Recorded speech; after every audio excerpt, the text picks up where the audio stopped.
have an important project that you need to complete and the deadline is rapidly approaching.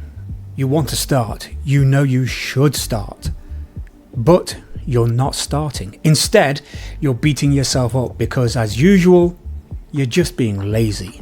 What if I told you it's not laziness? It's your brain doing exactly what it was wired to do. Psychology. Made. Simple. I'm a neurospicy psych major on the long road to PhD. You can call me Dex. And this is meant to be a 30,000 foot view of the subject which will educate you and hopefully inspire you to want to learn more. Studies show we procrastinate up to 3 hours a day, sometimes more. Productive time wasted, spent doing everything but the thing you're supposed to do. And 1 in 5 adults are chronic procrastinators. So what gives? Like everything in psychology, there's a few factors to consider. First, procrastination isn't laziness. You're not lazy. Procrastination is a self-regulation problem. We're not putting off the work because we don't care. We put the work off to escape negative feelings, anxiety, boredom, frustration, fear of failure. Doing the work now sets us up for discomfort later. So we delay the discomfort by doing literally anything else. Psychologists call this short-term mood repair. Your brain wants to feel good right now, and long-term consequences? Well, that's a problem for future you. Okay, but what's the cost of kicking that can down the road? Chronic procrastination has been linked to lower job performance, worse academic achievement, higher levels of stress and depression, poor sleep, and even the health of your heart. Not to mention there's the emotional aftermath, guilt, shame, frustration, self-blame, which ironically makes you even more likely to procrastinate in the future. And it doesn't stop with work. Research shows we even procrastinate on health tasks like getting screenings or taking medications because they make us anxious or they make us feel uncomfortable. Perhaps I could help you with that hump. What hump? So let's go deeper. Meet temporal motivation theory. Motivation equals expectancy times value divided by impulsivity times delay. Because, nothing describes the unique individuality of the human spirit quite like a mathematical equation. Temporal motivation theory is a psychological model that explains how motivation changes over time.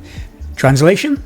You're more likely to do something if it's important, if you believe you'll succeed, and if the reward is close. Your brain's reward system is biased towards instant gratification thanks to a thing called temporal discounting. Goals that are far off don't appear as important as those that happen sooner. This is partly why us procrastinators will pull an all-nighter to finish an important piece of work. When the deadline is tomorrow, it's suddenly really important. But as always, there's more factors.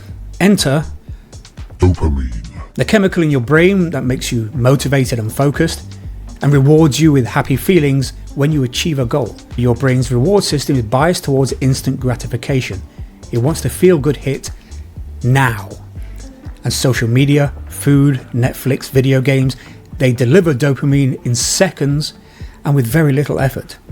But studying, working out, finishing that report, well, that will deliver dopamine, just not right now and only after a lot of effort. And we also have to talk about aversive goals, things we have to do but associate with negative outcomes.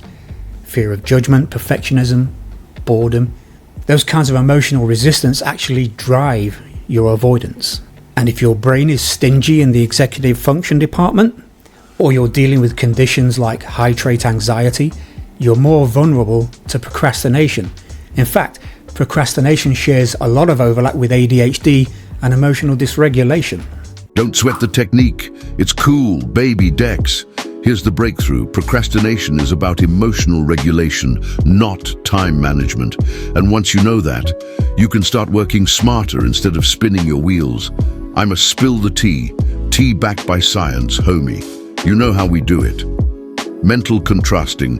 Visualize your goal and the obstacles that might get in the way. This builds motivation and clarity. Implementation intentions. Use if-then plans. If it's 9 a.m., I lace up my fresh kicks and get running. This creates automatic cues. Try Mel Robbins' 5-second rule. Count down from 5 to 1 and get moving on 1. It takes a little practice, but it works and it's powerfully effective. See, procrastination isn't a character flaw and it can be beat. Read it like it owes you money. I got to chip. I'm going to reward myself by eating ice cream until I pass out. Mint Choc Chip Player. Peace out. Chunking and micro-tasks. Break big goals into bite-sized, doable actions.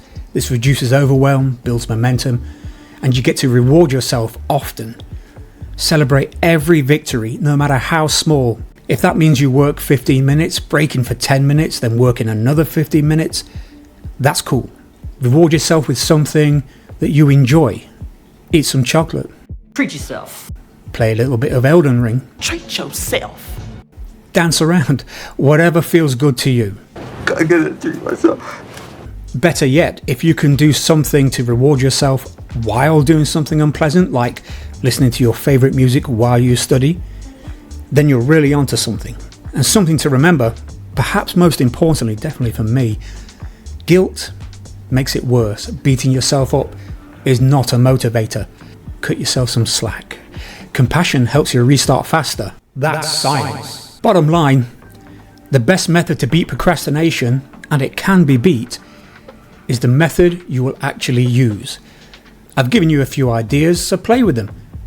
Try on new behaviours, adapt them to what works for you. Get rid of anything that doesn't. Quick summary. Procrastination happens when short-term mood wins over long-term goals. Your brain isn't broken, it's trying to protect you from discomfort, but those strategies sometimes backfire. Start by noticing the feeling behind the delay.